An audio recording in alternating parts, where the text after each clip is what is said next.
Today we're going to be in Revelation chapter 2. We're going to continue our series we started last week, 7 letters to 7 churches. And today we're going to be examining the message that Christ gave to a church in a city called Smyrna.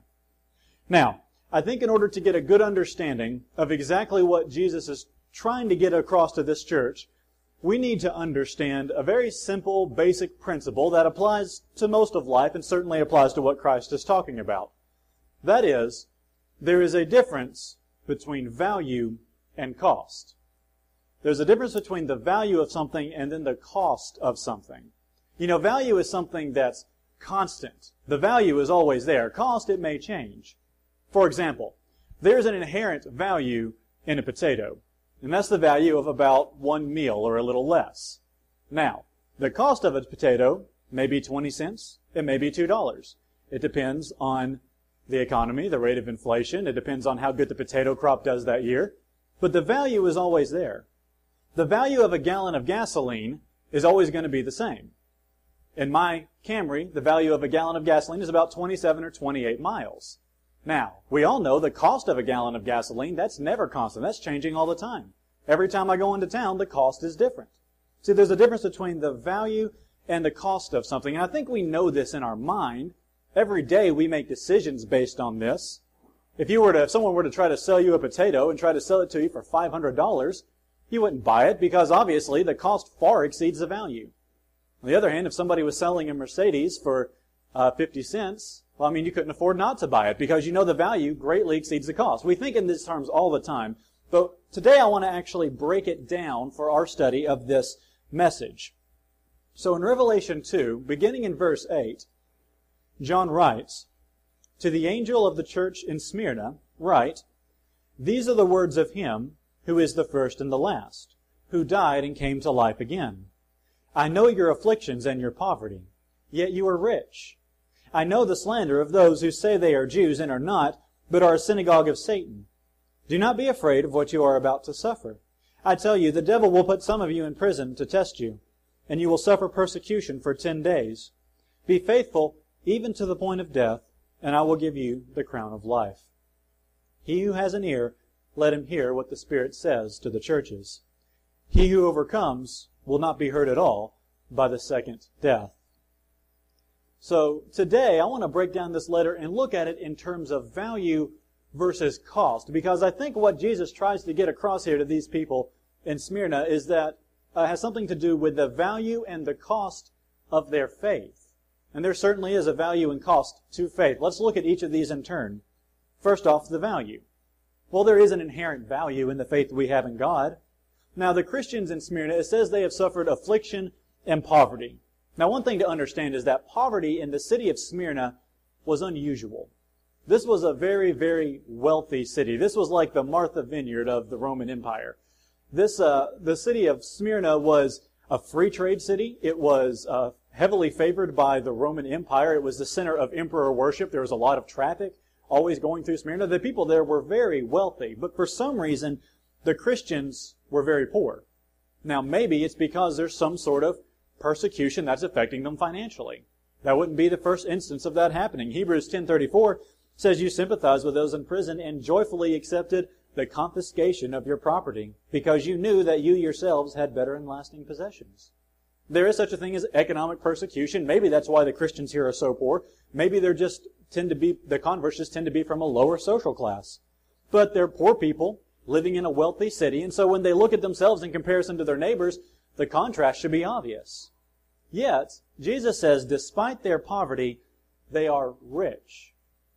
Now, that's why I call this sermon, The Wealthy Smyrna. You see, whereas they may not have much in terms of material possession, they have something immaterial of incredible value, and that is their faith in Christ. You know, the value of something is not just what you can sell it for. The value in something is in what it does or what it produces or what it creates. For example, Bree and I planted a garden out there by the woodshed. Obviously, there's a startup cost into it. We have to pay for the fertilizer and the seeds and the plants and everything we put into it, and 2 shovels and 2 hoes because we had one of each break. But we don't know what the value is yet. It's not done producing. We don't know how good it's going to do. Now, my guess is that may not be that great of value. Something ate our lettuce. Our tomato plants aren't looking very good, and most of the stuff we planted hasn't started to come up. So it may be a very low value garden, but it's not done producing. So we don't know what the value is yet. The value is in what it's going to make. And considering that means that there's an incredible value in our faith. Our faith is basically our proof of citizenship in heaven. Our faith is the very identity of who we are. It's going to lead us into eternal life, which is a complete existence devoid of anything unpleasant. Our faith is incredibly valuable. Even though it is valuable, we may not know how valuable it is, but that doesn't change its value. Sometimes we don't recognize the value of things. When my older brother was very young, he had the complete action figure playset, complete collection for the original Star Wars movie. The whole set, everything, the little Millennium Falcon and the Darth Vader action figures and everything. And with being a kid, he played with it. He put it in the sandbox and got it dirty, and he tore them up, and he chewed on them and broke them, had to throw them all away. Come to find out, if they were in good condition today, they'd be worth somewhere in the neighborhood of $10,000. But he didn't recognize the value in it. None of us did, and so they got torn up and they got thrown away. We lost the value because we didn't recognize it. But the value is still there. And you see, our faith is very valuable, but we still may not always recognize exactly what the value is. Jesus told a parable about a man who failed to see the value in the things in things like faith and things like eternity. Instead, he only saw value in the worldly things. In Luke 16:25, Jesus tells a parable about a rich man who had everything he wanted. He just lived a life of luxury, didn't care about anything else.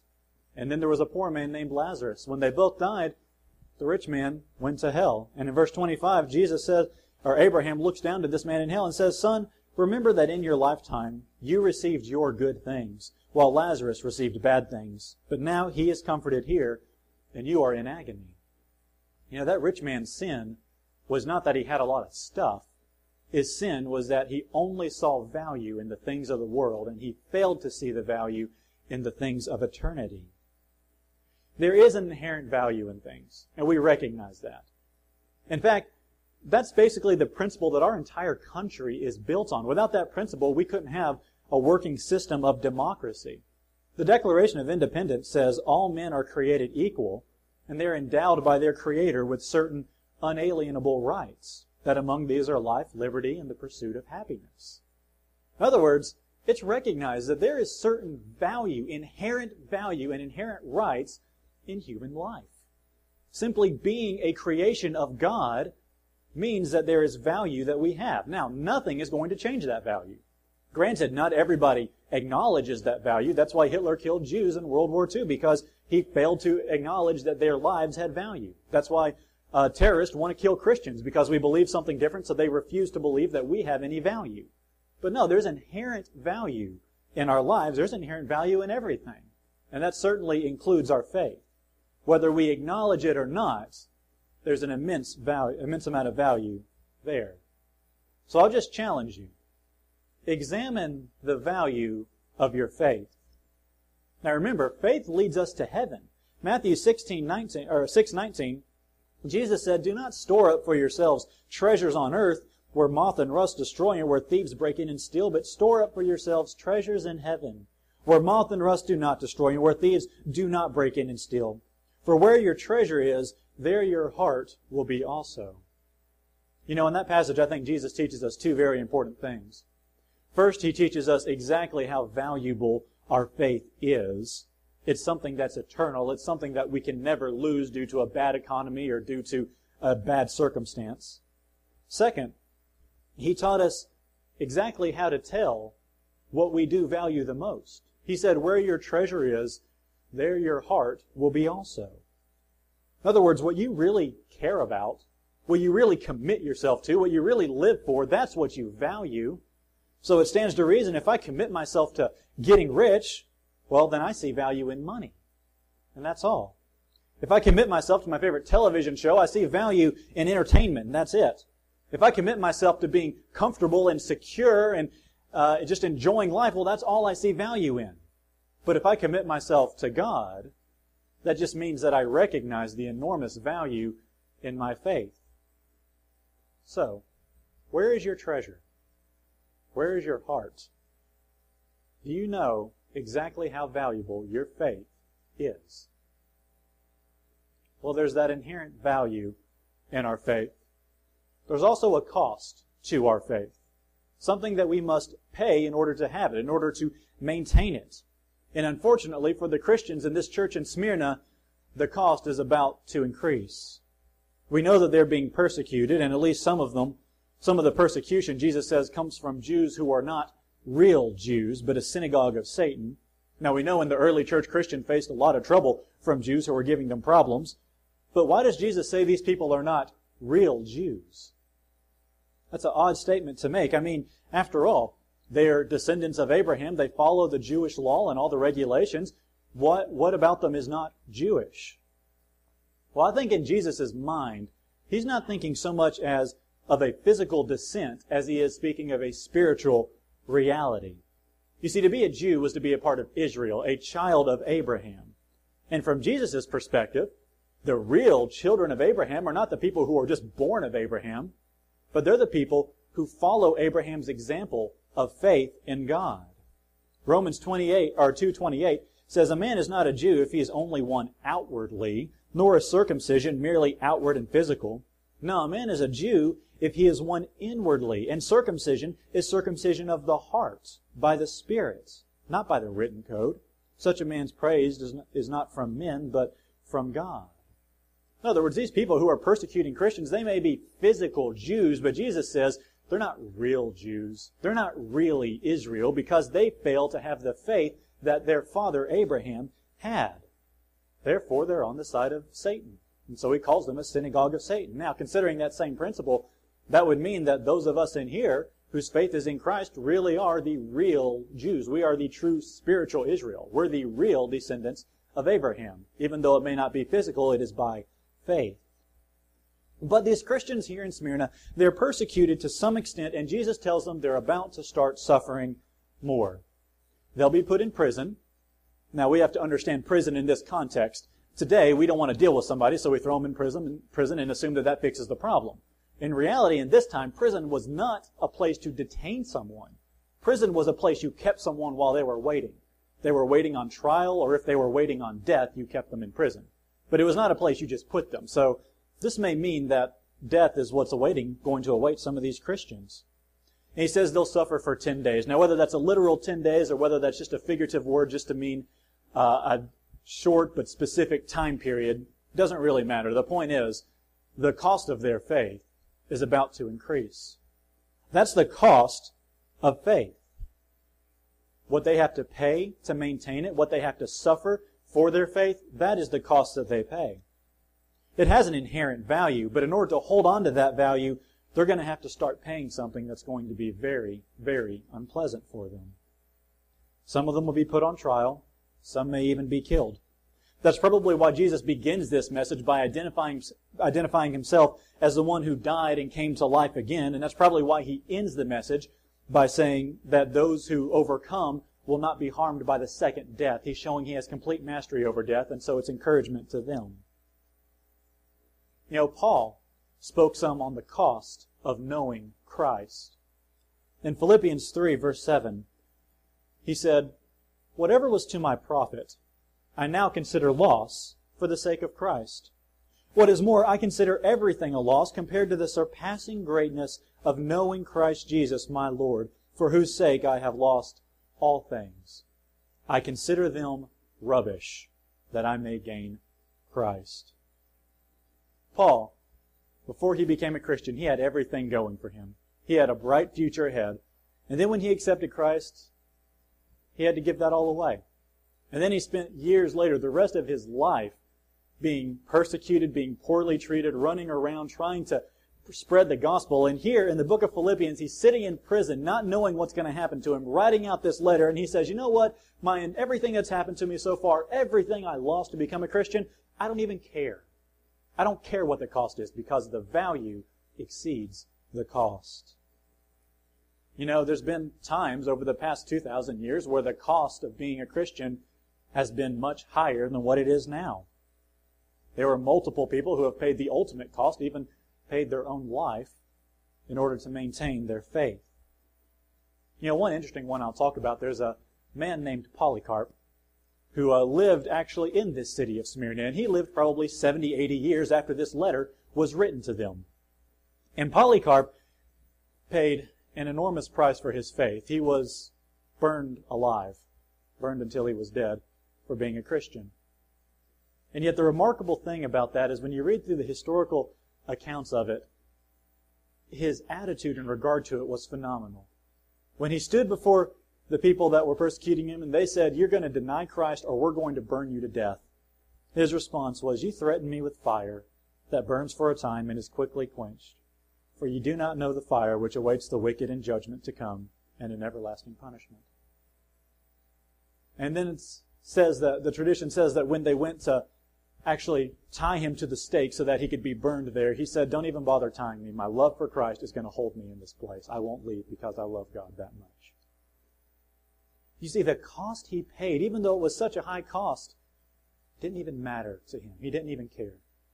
Because he knew the value of his faith exceeded the cost greatly. The high cost was nothing. And the fact of the matter is, the cost of our faith can be high or low. If we're going to be honest, I want you to understand something. We pay an incredibly low cost for our faith. You got up this morning and you came to church. And to do that, you didn't have to worry about people insulting you. You didn't have to worry about someone trying to impose extra taxes on you for that. You didn't have to worry about someone wanting to kill you because you got up and came to church. We don't pay much of a cost for our faith. We've got it easy compared to what it could be. I think that's why so many people in our culture don't take their faith seriously enough. They've never had to pay anything for it, and so they haven't gotten serious about it yet. But that doesn't mean that there's no cost at all. There is still pressure in our society. People still get insulted for being Christians. I get insulted for being a Christian. But you know, compared to what the cost could be, that cost is pathetic. It's nothing. But there's another cost to our faith as well that we may overlook. And that's the cost of actually being a follower of Christ. In Matthew 16:24, Jesus said, "If anyone would come after me, he must deny himself and take up his cross and follow me." But still, compared to the benefits that brings, the cost is pretty low. The cost is going to be low at times. Now, maybe the cost could be high. Sometimes the cost may demand something great of us. Well, that seems contrary to Scripture. Matthew 11:30 says, Jesus said, "My yoke is easy and my burden is light." Well, comparatively speaking, yes, compared to the impossible standards that the Pharisees were putting on people, yes, Jesus' standard is easy. Compared to the incredible value of our faith, yes, even a high cost would be very cheap in comparison. You know, I heard a Christian speaker one time. I heard him preach, and he talked about the importance of giving your entire self to Christ. And it wasn't the same as just anyone getting up and saying that, because I understood that he lived out that message. Because after he got done speaking to us, he told us what his plans were. He was leaving soon from America to go to another country, a closed country, meaning a country where you're not allowed to spread the gospel. He was going to a closed country to start preaching Christ to people and to try to convert people to Christianity. Now, this was a country where they didn't want that, and he had been there before, and he had been caught before, and he had been told before, "If you ever come back and try to preach Christ again, we will kill you." And the man stood up in front of us and just said, "I'm going back." He didn't even care. He was about to pay an enormous price for his faith. It was like I was watching a dead man walking. The cost of his faith was not just to put himself in danger, it was to go out of his way, leave comfort and security, go to a place where people will kill him for believing what he believes, and still try to preach Christ. And yet his attitude was remarkable. Even though it might mean death, even though there was an enormous cost associated with it, it didn't matter, because he knew that the value of Christ outweighed the cost. What cost would you pay for your faith? As we've said, currently our cost is pretty low. We've got it easy. My guess is maybe one day it'll be higher, maybe not. There is a growing anti-Christian sentiment sort of in Western culture, and unless there's some sort of big revival, it may be that the price of following Christ may rise. Maybe it'll be in our time, maybe not. Maybe it won't be to the point of death, but I'm guessing it will be higher at some point. How serious are you about your faith? Are you willing to pay the cost of, I don't know, maybe a few insults because you're a Christian? Are you willing to pay the cost of some sort of persecution? Even right now, while we're living under such a low cost of faith, are you willing to pay the cost of your faith to get up, to go and to actually serve God, to take action based on your faith? What are you willing to pay for your faith? You know, in regard to the cost of faith, I think the Apostle Paul demonstrated the right attitude. In the book of Philippians, when he was sitting in prison, writing this book, not about awaiting trial, not knowing if he was going to be killed or set free, not knowing what awaited him, he wrote in Philippians 1 verse 20, I eagerly expect and hope that I will in no way be ashamed, but will have sufficient courage, so that now as always Christ will be exalted in my body, whether by life or by death. For to me, to live is Christ, and to die is gain. If I may paraphrase that, whatever happens to me, whatever cost I must pay for my faith, high cost, low cost, whether it's easy, whether I'm miserable in the process, whether I live or whether I die, I don't care. It doesn't matter. The only thing that matters is Christ. There is a value and there is a cost to our faith. You know, Jesus spoke of this in his earthly ministry. In Matthew 13, he told two very simple, very short parables that demonstrated the cost and value of faith in God. In verse 44, Jesus said, "The kingdom of heaven is like treasure hidden in a field. When a man found it, he hid it again, and then in his joy went and sold all he had and bought that field. Again, the kingdom of heaven is like a merchant looking for fine pearls. When he found one of great value, he went away and sold everything he had and bought it." The immense value of our faith in Christ, of our promise of heaven, is so incredible that if these men found that they had to, they willingly went away and just got rid of everything they ever had, they ever knew, they ever cared about. They threw it all away to take hold of it. Basically, this message to the church in Smyrna is a promise that Jesus makes, and it's an absolute guaranteed promise that was true then, and it's true now, and it will always be true. No matter what happens, here is the promise. The value of your faith will always be greater than the cost. Whether the cost is low or whether it's incredibly high, the value of your faith will always be higher than the cost.